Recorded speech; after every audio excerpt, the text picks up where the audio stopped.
I'm going to talk to you this evening on the subject of the spectrum of love.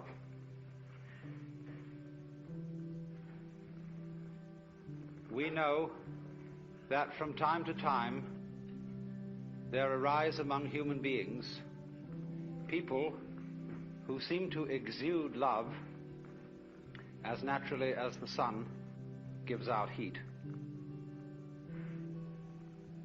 We would like to be like that, and by and large, man's religions are attempts to cultivate that same power in ordinary people. But unfortunately, they normally go about this task as one would attempt to make the tail wag the dog. I remember when I was a small boy in school, I was enormously interested in being able to do my schoolwork properly. And everybody told me that I didn't work hard enough and that I ought to work. I had an intense desire to do this, but when I asked, "How do you work?" everybody shut up like a clam. So I was extremely puzzled, but there were teachers who apparently knew how to work and had attained considerable heights of scholarship, and I admired them very much for their attainments. And so I thought that maybe I could learn the secret by copying their mannerisms. I would imitate the style of handwriting that they used. I would use the same kind of pen. I would affect the same mannerisms of speech and gesture, and insofar as I could get around the school uniform, even of clothing. I must assure you this, of course, was a private school in England, not a public school in America. But none of this revealed the secret, because I was, as it were, copying the outward symptoms and knew nothing of the inner fountain of being able to work. And exactly the same thing is true in the case of people who love.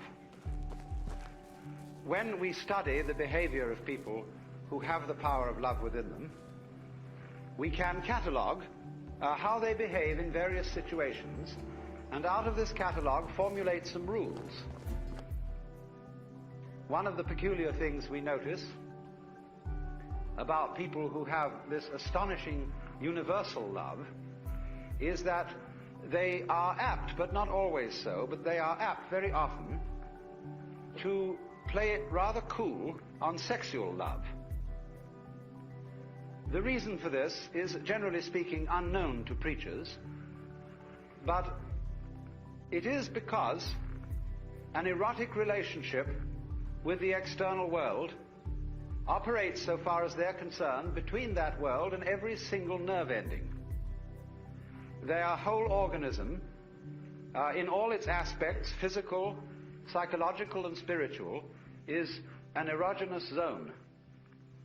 And therefore, their flow of love is not specialized or canalized so exclusively in the genital system as it is with most other people, especially in a culture such as ours, where for so many centuries that particular expression of erotic love has been so marvelously repressed as to make it seem the most desirable kind of love that there is. And so we have, as a result of 2,000 years of Christianity, sex on the brain,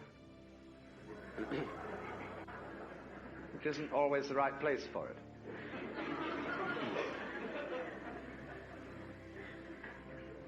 Of course, also, people who exude love are apt to give things away. They are, in every way, like rivers. They stream. And so when they collect possessions and things that they like, they are apt to give them to other people, because if you ever notice that when you start giving things away, you keep getting more. In the same way as you empty out, you create a vacuum, nature abhors a vacuum, and more flows in.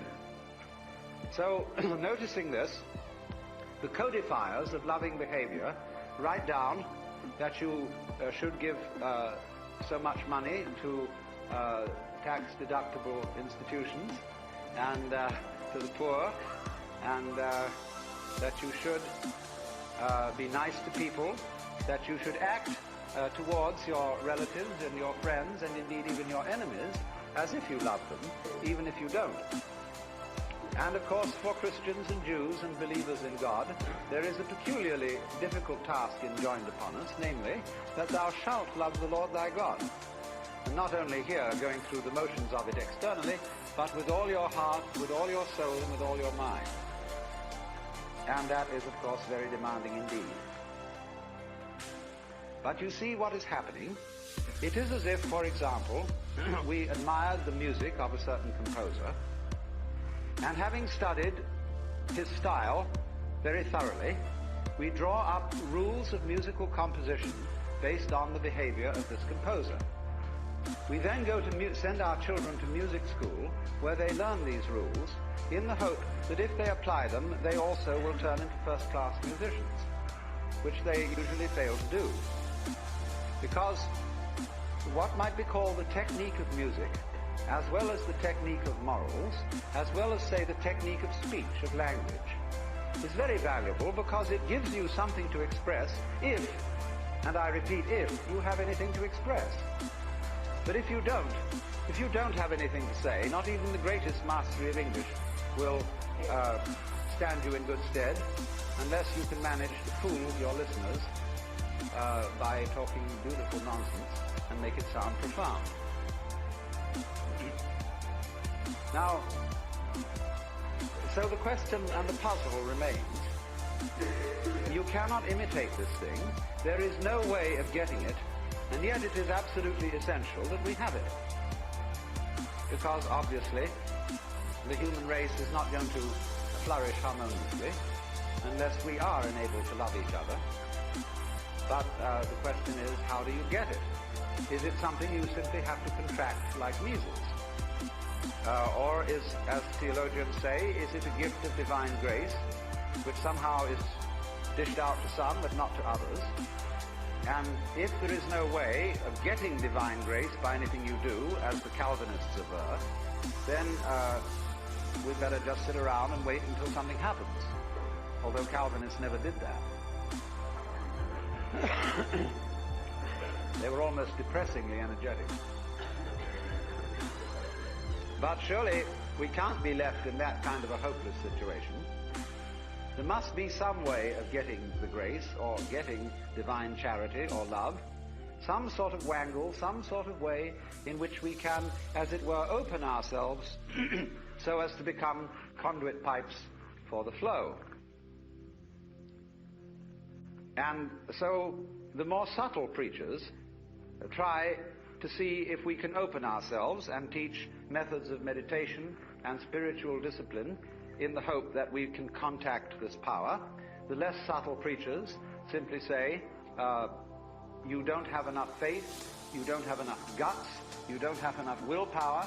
If you only put your your shoulder to the wheel and shove, you would be, of course, an exemplar and a saint. Actually, you will only be an extremely clever hypocrite. The whole history of religion is a history of the failure of preaching. Preaching is moral violence.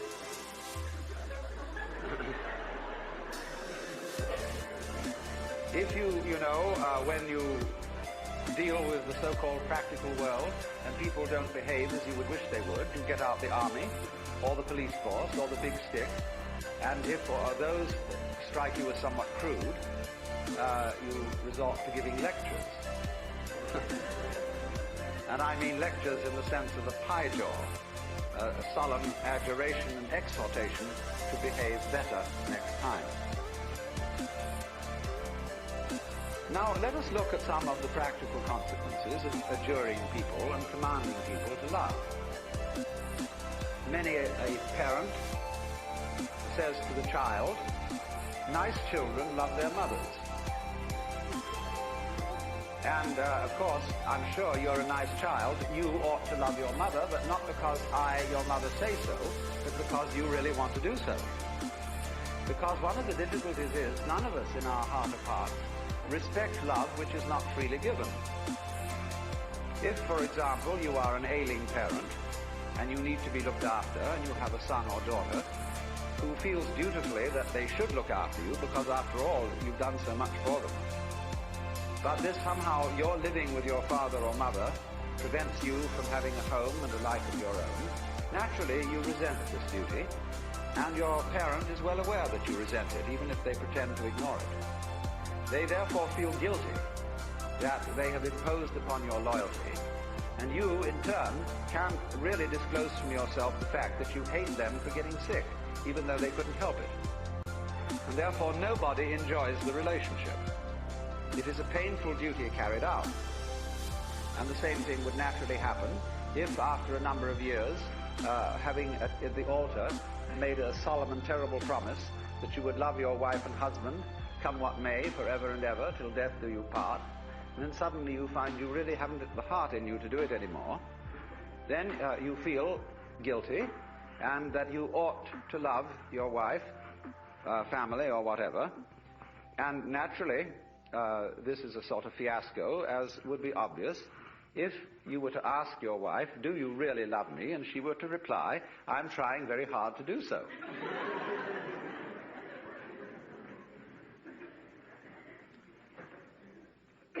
You see, the difficulty of it is this.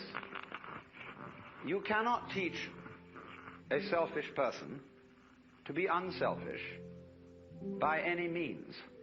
That is to say, whatever a selfish person does, whether it be giving his body to be burned or giving all that he possesses to the poor, he will still do it in a selfish way of feeling. And he will be able to do this with extreme cunning, a marvelous self-deception, and deception of others besides.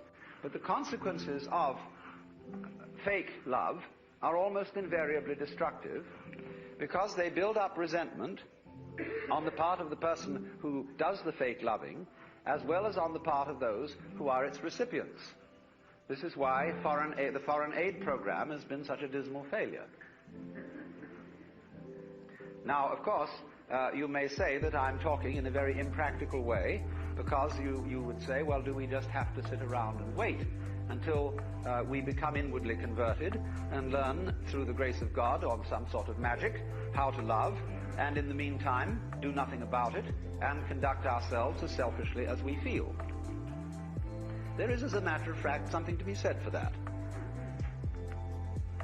Because the first problem in the whole of this is honesty. And the reason why the Lord God says at the beginning of things, thou shalt love the Lord thy God with all thy heart and with all thy soul and with all thy mind, is not because the Lord God is stupid, but because he's very clever. That which appears to be a commandment is actually a challenge, or what in Zen Buddhism would be called a koan, a spiritual problem. Because if you exercise yourself resolutely in trying to love God and or your neighbor, you will find that you get more and more tangled up. You will realize increasingly that the reason why you are attempting to obey this as a commandment is that you want to be the right kind of person. And obviously you want to be the right kind of person for your own reasons. And so if you do, in the first place, feel selfish and come to the conclusion, as a result of trying various experiments with love, that you love yourself more than anybody else, the proper thing to do is to investigate your self-love, to find out why you love yourself and what you mean by yourself when you say you love yourself. For the reason is this: love is not something that is a sort of rare commodity.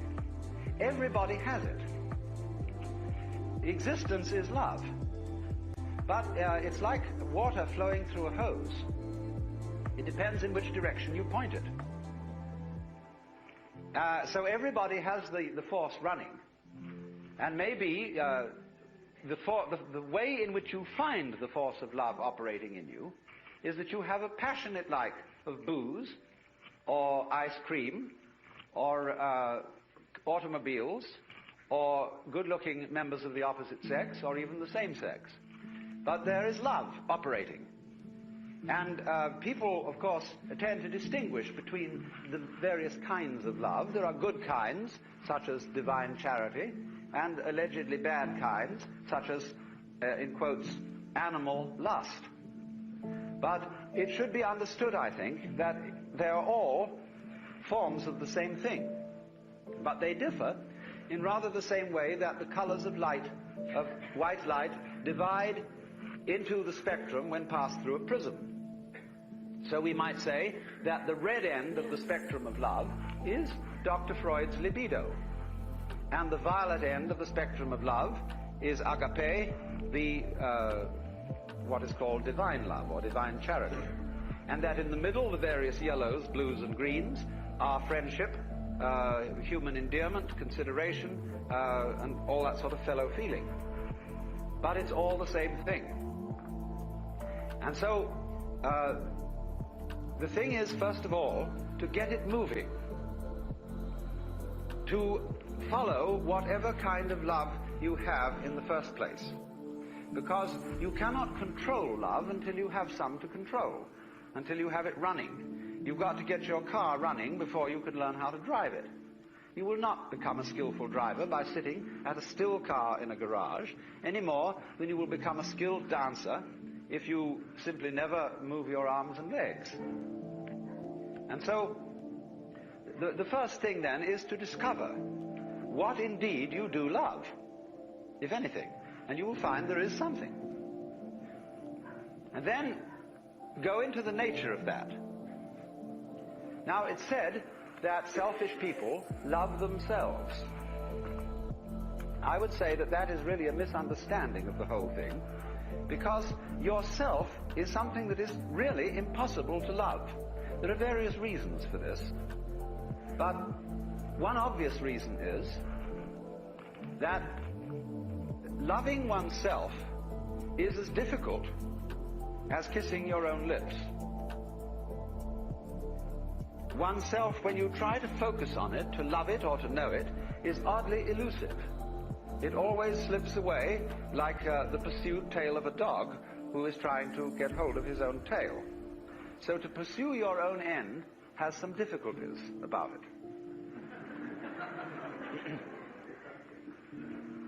If you explore what you love when you say you love yourself, you will make the startling discovery that everything you love is something which you thought was other than yourself.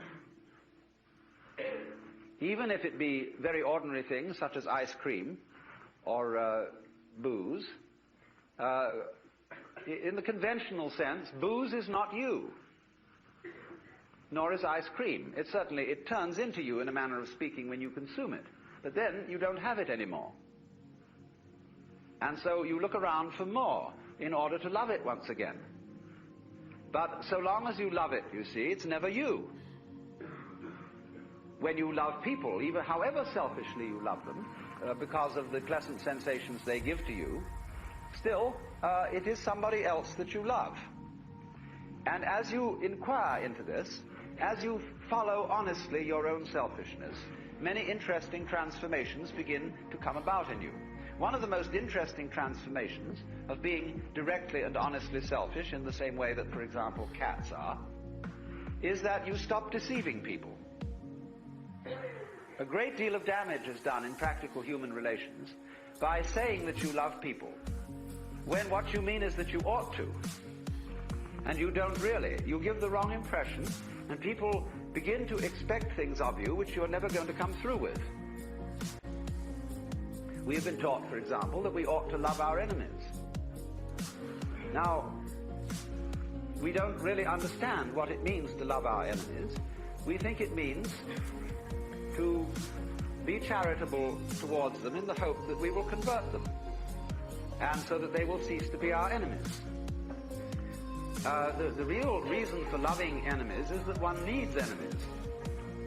They're terribly important to you.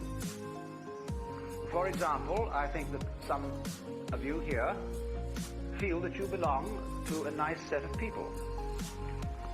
It may be an ordinary kind of bourgeois coterie of pleasant squares, or it may be a church group of some kind, a club, or a special cult, or just a group of friendly drinkers.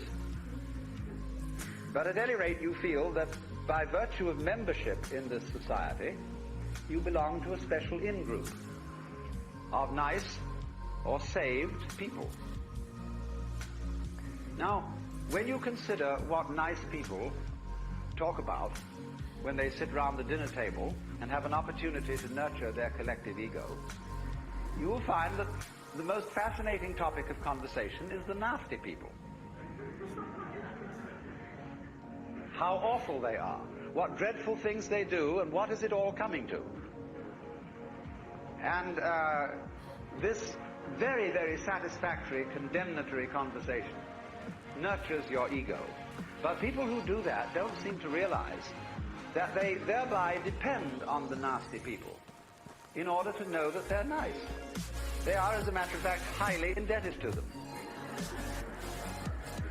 On the other side of the picture, the nasty people, they, on their side, consider that they really are the best people and nurture their collective ego by blasting the bourgeoisie, the squares, the wasps, know-nothings, or whoever they may be. And so, for the collective ego of the non-squares, the squares are extremely necessary. If they were to disappear tomorrow, many of us would lose a cause. Now, the minute you begin to become aware of this, it's rather embarrassing. It's, of course, humorous, and I'm glad that you see this.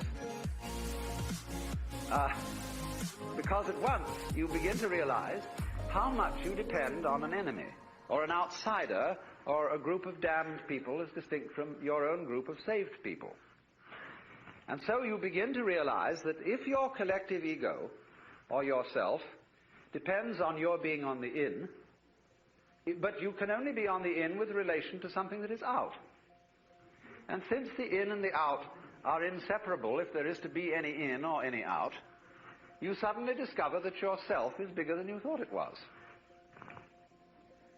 It includes the other, and you can't do without it. This brings about a fundamental change in the understanding of the meaning and nature of self. And thereupon, there become a change of attitude to other people, even if you continue with some formal opposition to them and disapproval of them. When, then, you are honestly clear with yourself what you like and what you dislike, and then at the same time yourself begins more and more to include things that were hitherto defined as being not yourself, your love, which is what you are, begins to express itself quite naturally and unaffectedly in a wider way. Now, to trust oneself to be capable of love, to bring up love, in other words, to function in a sociable way and in a creative way, is to take a risk. It's a gamble. Because you may not come through with it. And in the same way, when you fall in love with somebody else, or you form an association with somebody else, and you trust them, they may, as a matter of fact, not fulfill your expectations. But that risk has to be taken.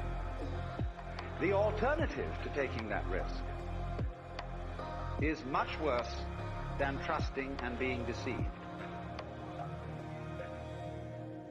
In other words, to live together, you have to take risks. There will be disappointments and failures and disasters as a result of taking these risks. But in the long run, it will work out. My point is that if you don't take them, the results will be so much worse than any kind of wild anarchy that could be conceived. You see, here we are now as a highly disciplined human race, with all kinds of rules and religions, and what are we about to do? Blow ourselves completely to pieces. Is this Was this all a good gamble? Because you see, in tying up love in knots and becoming incapable of it, you can't destroy this energy. You turn it, when you won't love and you won't let it out, the thing comes out in the form of self-destruction. The alternative to self-love, in other words, is self-destruction. Because you won't take the risk of loving yourself properly, you will be compelled instead to destroy yourself. Because you see, in tying up love in knots and becoming incapable of it, you can't destroy this energy. You turn it, when you won't love and you won't let it out, the thing comes out in the form of self-destruction. The alternative to self-love, in other words, is self-destruction. Because you won't take the risk of loving yourself properly, you will be compelled instead to destroy yourself. So, which would you rather have? Would you rather have a human race which isn't always very well controlled and sometimes runs amok a little bit, but on the whole continues to exist with a good deal of honesty and delight when delight is available? Or would you rather have the whole human race blown to pieces and cleaned off the planet, reducing the whole thing to a nice scoured rock with no dirty disease on it called life? But I repeat the point that is necessary to understand this whole thing, that love is a spectrum. There is not, as it were, nice love and nasty love, spiritual love and material love,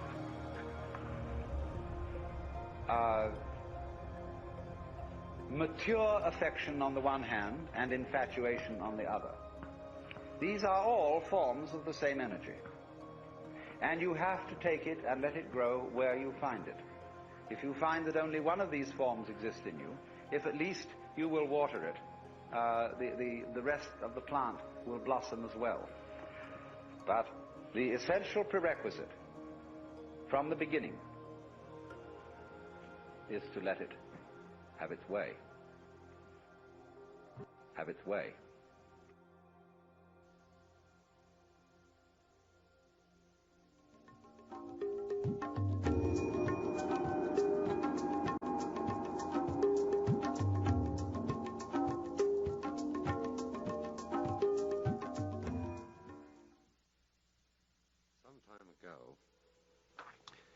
I received a visit from a woman who, as a result of listening to these talks, was wondering if I could help her to regain an experience which she had had while undergoing a surgical operation.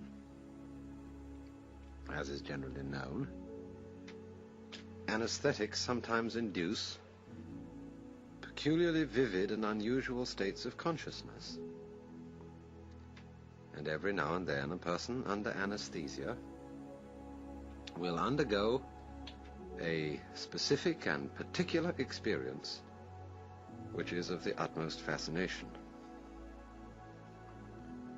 It's the kind of experience which I suppose we would ordinarily call mystical or spiritual, and which, while it lasts, carries the most powerful sensation of understanding with complete clarity and certainty what is the mystery and meaning of the world.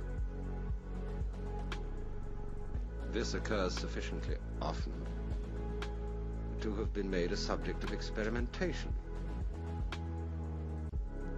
Perhaps you know the story of the investigator who took doses of anesthetic for this purpose and equipped himself with pencil and paper to record at the moment of awakening whatever revelation might have been given to him.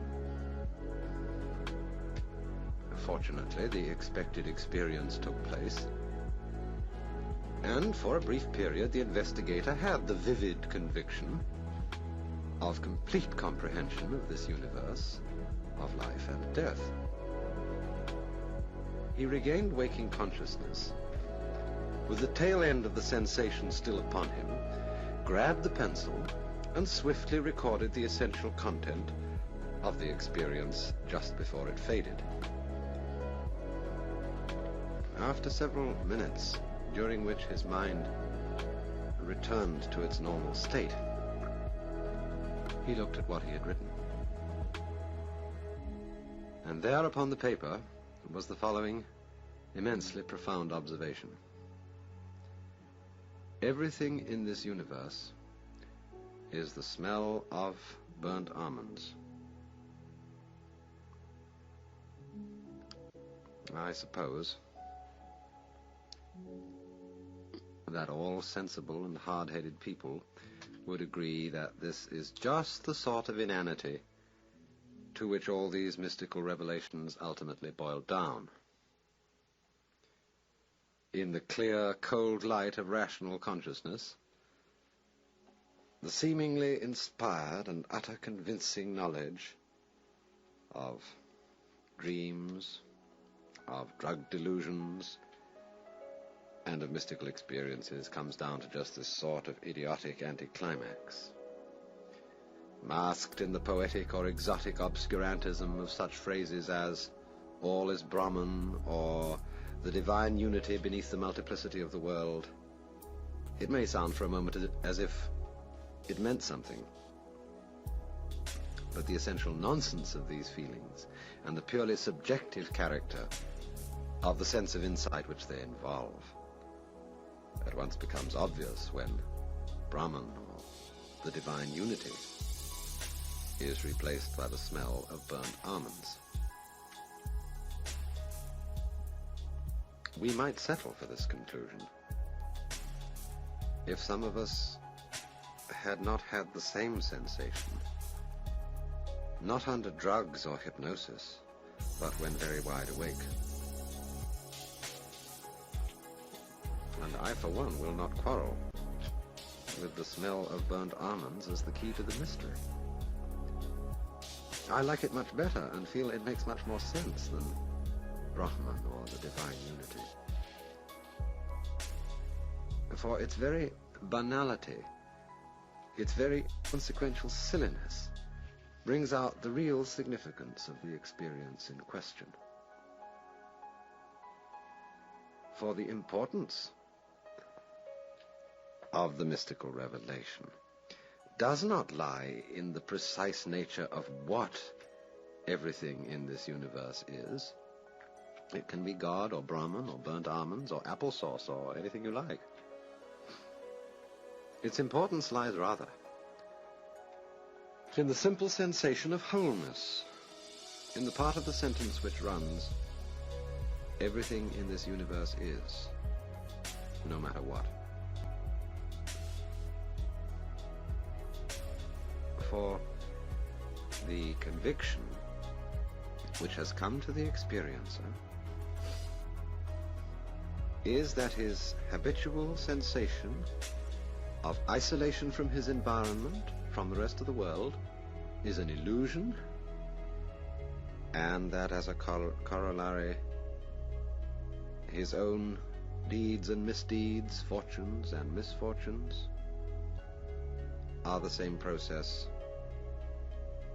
as the changing seasons and the circling stars. And unreasonable as it may seem, this gives him the sensation that his whole life, past, present, and future, is somehow perfectly natural and in order, and that he himself is not just the mind enclosed in the skull, but the total process of the world.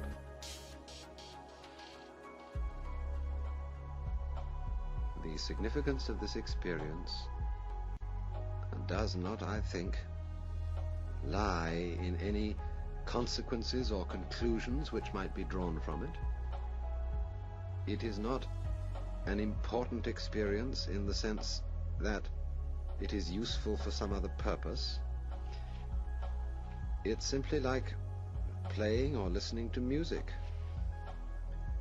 which is obviously phony in the very moment that we do it for some ulterior motive, such as to appear cultured or to convey an ideological message.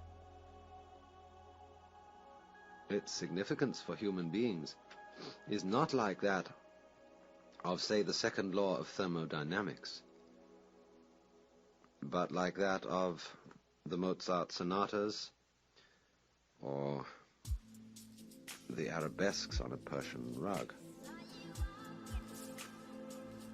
The significance of useful knowledge, like the second law of thermodynamics, is precisely that by applying it, human beings may be enabled to go on experiencing such things as music or love or mystical insight. But what could I say to the woman who, under anesthetic, had once had this experience and wanted it again more than anything else in the world? Go and have another operation? Get yourself some ether, or mescaline, or lysergic acid, or take up yoga, or get thee to a nunnery? There are still other, and much too pat, answers to this question, as that she is failing to revive the experience by the very act of seeking for it. As well tell a starving man that his very hunger is what prevents him from finding food. For once a person has had an experience of this kind, he is gone. It's easier to get rid of an addiction to heroin, or to choose something more natural, to get rid of the love of the opposite sex. No, I could better say something like this. The answer is in the very experience which you have had. Didn't you know then, for certain, with utter clarity, that your whole life, past, present, and future, was somehow, as you yourself put it, part and parcel of that universal harmony which the Chinese call the Tao?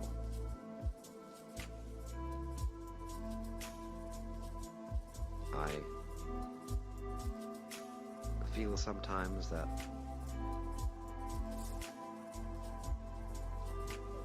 phrases like universal harmony are so hackneyed, so almost slushy and sentimental, it is terribly difficult to begin to find the right word for this kind of thing without sounding like Voltaire's Mr. Pangloss, without sort of jumping on this best of all possible worlds business, because the thing isn't like that at all. It's very, very much stronger than the feeling that this is the best of all possible worlds. And the curious thing about it isn't that it glosses over anything, but it makes the most awful things seem that way too, without at the same time making them cease to seem terrible. It's very peculiar.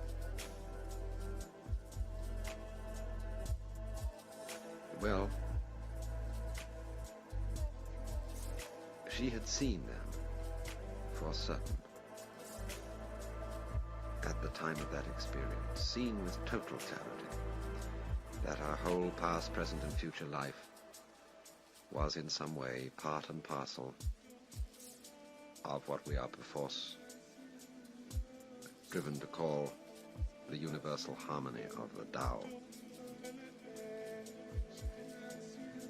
But what one doesn't seem to understand then is that this still remains true of what one is today. You are in the stream when seeking for what you have lost, and when feeling perfectly ordinary, no less than when you were in ecstasy. You're not feeling the experience, and you're striving to regain it, is, as a matter of fact, the very future which you saw to be in such perfect accord with the process. Let me remind you of a celebrated tale that was told by Sri Ramakrishna. The story of one of his disciples who had learned from the master that all the multiplicity of this world is the illusory outward form of the one eternal divine Brahman underlying the entire process. And having sat and listened to this exposition, the disciple got up and went his way, and in passing down a rather narrow street, he saw an elephant coming towards him, and Mahout riding on top of the elephant. Well, the Mahout saw the disciple wandering down the center of the road and shouted at him, "Hey you, get out of the way! This elephant isn't very nice." But the disciple thought, now the master Ramakrishna has told me that I am Brahman, and that everything is Brahman, and therefore the elephant is Brahman, and therefore it will be perfectly all right if I walk straight along. The elephant will do me no harm, since I realize this to be true. So he ignored the warning of the Mahout and approached the elephant, and the elephant swung his trunk and swatted that disciple hard and threw him into the ditch where he was scratched with the brambles. Well, he was very upset, and he came crawling back to Sri Ramakrishna and said, "Master, you have deceived me. I understood that everything is Brahman, and I am Brahman, all other creatures. Is that not so, Master?" And the Master said, "Yes, it is so." Well, he said, "I was walking out in the road, and I saw this elephant coming towards me. And it didn't seem to me to be necessary to get out of the way when the Mahout riding the elephant warned me to do so, because I figured that I was Brahman, and the elephant was Brahman, and I could come to no harm." "You stupid man," said Sri Ramakrishna. "You didn't realize that the voice of the Mahout was also Brahman, and you should have heeded that too. So also in this case, the one who is trying to regain the vision is the disciple, and the vision they're trying to regain is the elephant. But the way you are actually feeling now, and which you are ignoring because of your eagerness to feel some other way, that is the voice of the Mahout. And that too is Brahman."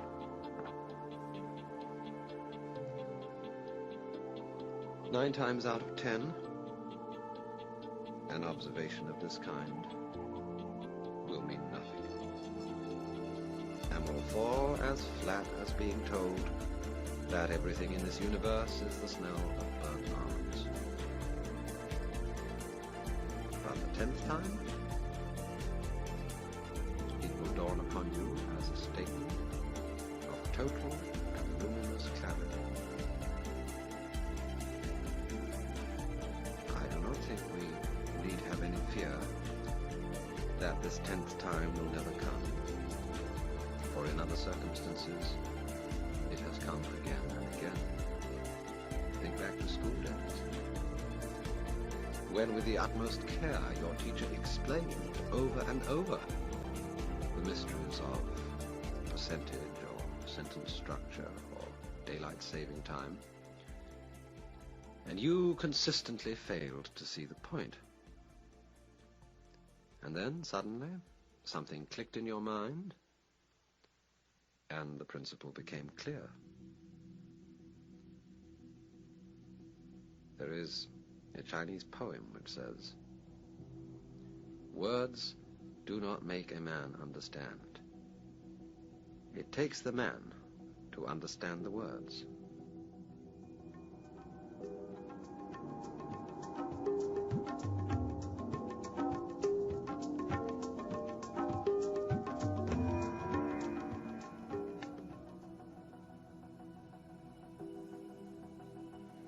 Now, today, we are living in an age which is quite peculiar, because in the world of science, there are no longer any secrets,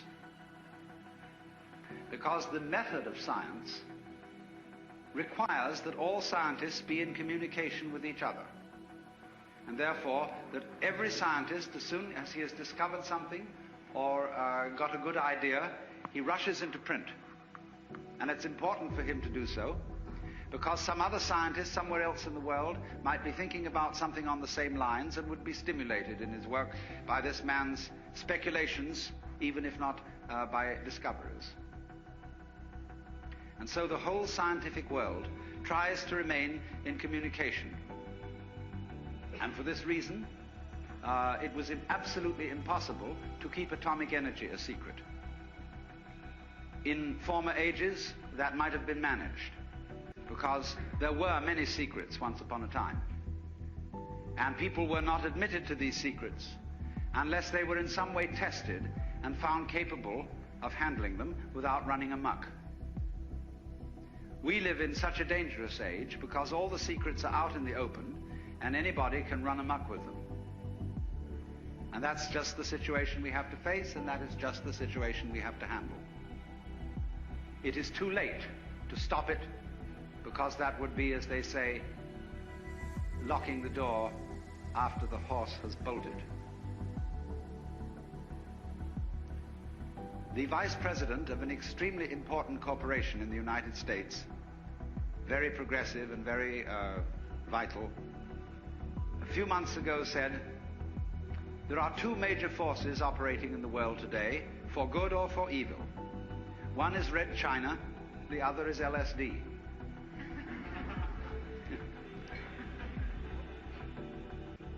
And there is a certain reason why such a thing as a certain chemical, which is capable of opening people's minds in a certain way, should be something extremely disturbing. Because this particular chemical, in common with a number of others that have been known for centuries, but have been rather played cool through those centuries,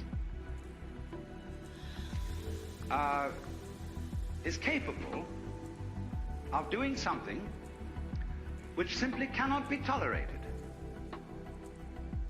That is to say, capable of letting properly prepared individuals, or sometimes improperly prepared individuals, in on a secret which is very closely guarded, and which is, as a matter of fact, the deepest and most fundamental of all our social taboos.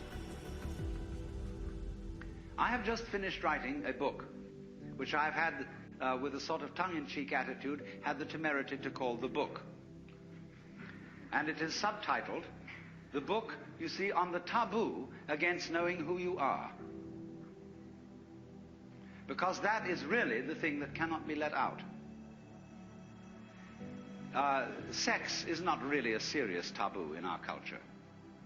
If you are initiating a young person into life and you realize that your son or daughter is going to college and that you ought therefore to have a serious talk with them, they'll laugh at you and say, all this thing you're telling us about sex we knew years ago, and we know more about it than you do.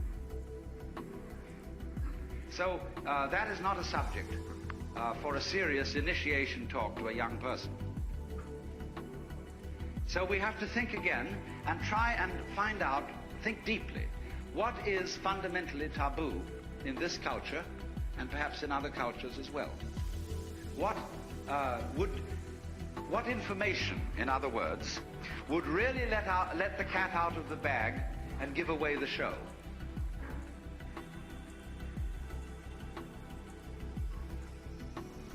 Now, quest around a bit. Ask yourself this: for what reason would a person be considered hopelessly insane? What sort of claims must a person simply not make? Well, there is one, and that is if anybody claims that he is God. That simply isn't done. Certainly not in our culture, although it's very frequent in India. But in our culture, that is simply not allowed, because we, most of us, from a Christian background, and if not that, from a Jewish background, and there's a great deal in common. Because both Christians and Jews are deeply concerned about somebody called Jesus Christ. Both Christians and Jews are, in a way, followers of Jesus Christ in different ways. He is a problem to both. Because he was the man who came out and discovered he was God. And that simply is impermissible. The Jews handled it in one way. The Christians handled it quite as effectively in another way.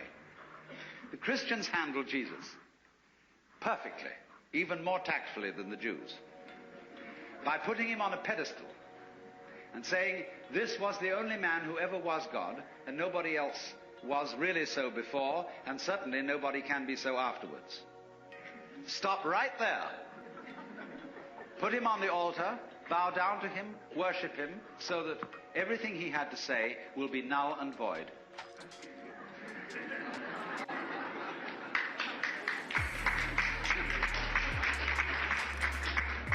And it worked beautifully. But you see, the trouble about deep secrets is they can't be repressed indefinitely. Now here's the problem, you see, that there are certain processes, some of which are what you might call spiritual exercises. Others are simply chemicals. Others are just horse sense, whereby one comes to see very clearly indeed that black goes with white and self goes with other. And as this becomes clear to you, it's rather shaking. Because, look, if what you define as you is inseparable from everything which you define as not you, just as front is inseparable from back, then you realize that deep down between self and other there is some sort of conspiracy. If these things always occur in combination and look very different from each other and feel quite different, nevertheless, the feeling of difference between them allows each one to exist.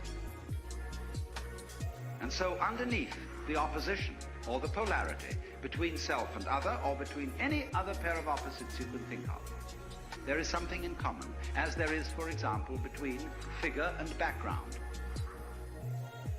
You can't see a figure without a background. You can't have an organism without an environment. Equally, you can't have a background without a figure, or an environment without organisms in it, or without things in it. You can't have space, which is unoccupied by any solid. You cannot have solids not occupying some space. This is absolutely elementary, and yet we don't realize it. Because, for example, the average person thinks that space is nothing. It is just a sort of not there-ness in which there are things. And we are slightly afraid that not there-ness, that nothingness, that darkness, that the negative poles of all these oppositions will win. That they will eventually swallow up every kind of being and every kind of there-ness. But when you catch on to the game, you realize that that won't happen. Because what is called not existing is quite incapable of being there without the contrast of something called existing. It's like the crest and the trough of a wave. You can't have a wave that is all trough and no crest, just as you can't have a wave which is all crest and no trough. Such a thing has never been manifested in the physical universe. They go together. And that is the secret. There really is no other secret than that. But it is thoroughly repressed. And therefore, we are all educated to feel that we've got to fight for the white because the black might win. We've got to survive. You must survive. That's the great thing we're all working on, and pounding it out day after day in anxiety. Because this is a description of anxiety. Anxiety is the fear that one of a pair of opposites might cancel the other forever. And if by any chance, by any means, you find out that that is not so, you have an entirely new attitude to what human beings are doing, which may be very creative, but which also may be very dangerous. You see through the game called white must win, because you know that neither black nor white are going to win, because they belong to each other. So one of the problems of the various chemicals which can change the human mind in certain ways so that it becomes apparent that inside and outside go together is that they do rather give the show away, and people who take these chemicals and see through the human game cannot be trusted. They may decide to be good sports and go back into the game and play it as if it were for real, or they may not. And if they don't, what's going to happen?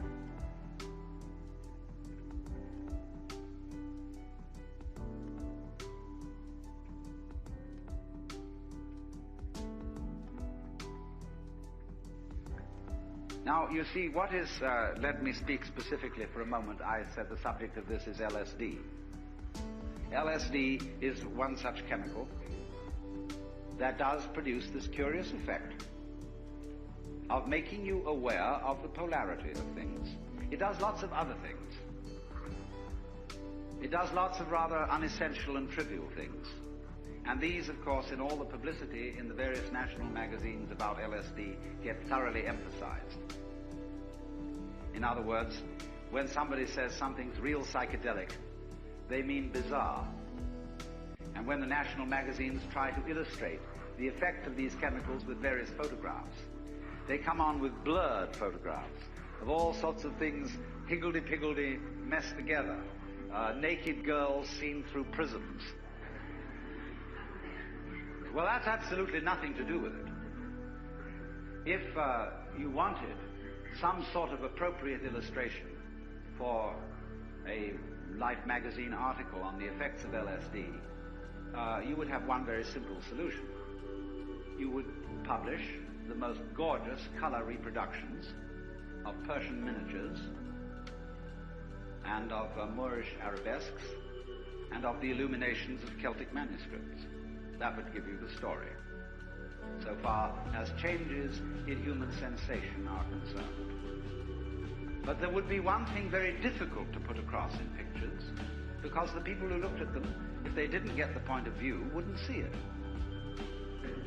And that is what I will call the sensation, as well as the intellectual understanding of polarity. That is to say, that the inside and the outside, the subjective and the objective, the self and the other, go together. In other words, there is a harmony, an unbreakable harmony. When I'm using the word harmony, I don't necessarily mean something sweet. I mean absolute concordant relationship between what goes on inside your skin and what goes on outside of your skin. It isn't that what goes on outside is so powerful that it pushes around and controls what goes on inside. Equally so, it isn't that what goes on inside is so strong that it often succeeds in pushing around what goes on outside. It is very simply that the two processes, the two behaviors, are one. What you do is what the universe does. And what the universe does is also what you do. Not you in the sense of your superficial ego, which is a very small, little tiny area of your conscious sensitivity, but you in the sense of your total psychophysical organism, conscious as well as unconscious. This is not something that arrived in the world from somewhere else altogether, that confronts an alien reality. What you are is the universe, in fact, the works, what there is, and always has been, and always will be forever and ever, performing an act called a John Doe. And this is such a subversion of common sense, but is in fact, matter of fact, something, if you stop to think about it, that is completely obvious. Only everything conspires to prevent you from seeing that obvious thing. Because when you were babies, practically, all your parents and your teachers and your aunts and uncles and your older brothers and sisters got together and they told you who you were. They defined you as Johnny, who's just Johnny. And don't you come on too strong, Johnny, because, no, you've got elders and betters around here. But you're responsible. You're a free agent. You'd better be. And so, when you are told from childhood that you are expected and commanded to behave in a way that will be acceptable only if you do it voluntarily, you remain permanently mixed up. That, if anything, is permanent brain damage.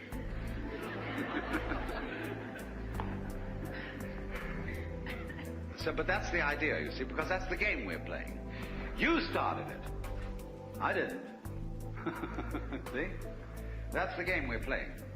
We can make all kinds of complexities out of that, and really, in a way, have enormous fun. But once anybody sees through that, well, we're frightened. Once you get this sense of polarity, of your inside being the same process as your outside, and your ego being one and the same process as the whole universe going on, then we are afraid that people may say, well, good equals bad, and we can do anything we like, and we needn't in any way be further subject to the ordinary rules of human conduct, and we can wear what clothes we like or no clothes at all. We can have what sexual life we like. We can do anything. And we are going to generally, because the world is being rather oppressive towards us, challenge the whole thing and run amok. And a lot of people are doing just exactly that. So I want to introduce into this whole problem some ancient wisdom. I have really two things to talk about. How cultures, which always did know in some way, or among whom a large number of people always did know this secret, handled it. And then I want to make some observations about how we're trying to handle it and how it's not going to work. Among the Hindus and among the Buddhists, this view of the real identity of a human being has always been known, at least by a very influential minority. The central doctrine of the Hindu way of life, I call it that rather than a religion, is in Sanskrit tattvamasi. You're it. To put it in a kind of colloquial way. You're it. And it is the which than which there is no witcher, which they call the Brahman, or the Atman with a capital A, meaning the self. You are only just kidding that you're just poor little me. See, the function of a guru, that is to say a spiritual teacher in India, is to give you a funny look in the eye. Because you come to him and say, Mr. Guru, I have problems. I suffer and it's a mess and I can't control my mind and I'm miserable and depressed and so on. And he gives you a funny look. And you feel a bit nervous about the way he looks at you. Because he's reading your thoughts. And this man is a great magician. He can read everything that's in you. He knows right down into your unconscious, and you know all the dreadful things you've thought and all the awful desires you have, and you are rather embarrassed that this man looks right through you and sees them all. But that's not what he's looking at. He's giving you a funny look for quite another reason altogether. Because he sees in you the Brahman, the Godhead, just claiming it's poor little me. And he's going to eventually, by all sorts of subtle techniques that are called in Sanskrit upaya, that in politics means chicanery, and in spiritual education means skillful pedagogy. He is going to try and kid you back into realizing who you really are. That's why he gives you a funny look. And why he seems to see right through you. As if to say, Shiva, old boy, don't kid me. I know who you are. But you're coming on beautifully in this act. That you're somebody else altogether. And I congratulate you. You're doing a wonderful job. Playing this part, which you call the person. My person. You know, a person is a fake. The word means a mask. So if you read books on how to be a real person, you're reading books on how to be a genuine fake. The word persona, as you know, means a mask worn in Greco-Roman drama. So if you come on to the Guru and say, well, he asks you who you are, Sri Ramana Maharshi, when anybody came to him and they said to him, as people do, who was I in my last incarnation? Or will I be reincarnated again? He always replied, who's asking the question?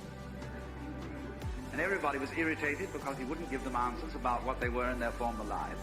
He said, who are you? And he looked at you. Have you looked at photographs of this man? I keep a photograph of him close by because of the humor in his eyes.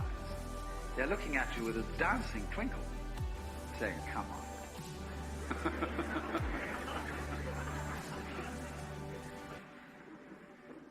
Now then, in these Asiatic traditions, it is well recognized that people who get the knowledge that you're it may very well run amok.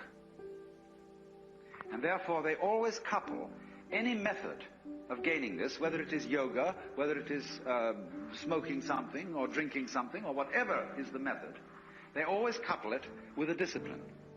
Now I know the word discipline isn't very popular these days. And I would like to have a new word for it.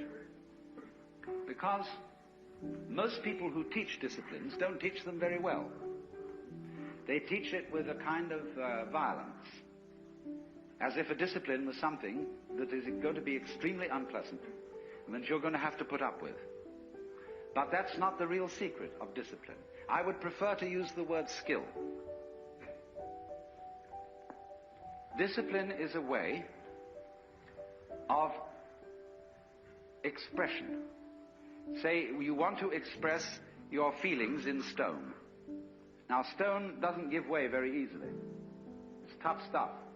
And so you have to learn the skill or the discipline of the sculptor in order to express yourself in stone. And so in every other way, whatever you do, you require a skill.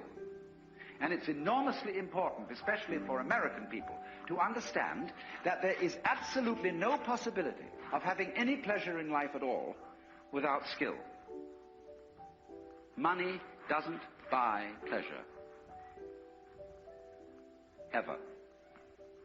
Look, if you want to get stone drunk and go out and get a bottle of bourbon and down it, you can't do that except for people who have practiced the distiller's art. You can't even make love without art. Where I live in Sausalito, we have a harbor full of ever so many pleasure craft. Motor cruisers, sailing boats, all kinds of things. And they never leave the dock. All that happens with them is their owners have cocktail parties there on Saturdays and Sundays. Because they discovered, having bought these things, that the discipline of sailing is difficult to learn and takes a lot of time. And they didn't have time for it, so they just bought the thing as a status symbol. So, in other words, you can't have pleasure in life without skill. But it isn't an unpleasant task to learn a skill. If the teacher, in the first place, gets you fascinated with it. There is immense pleasure in learning how to do anything skillfully.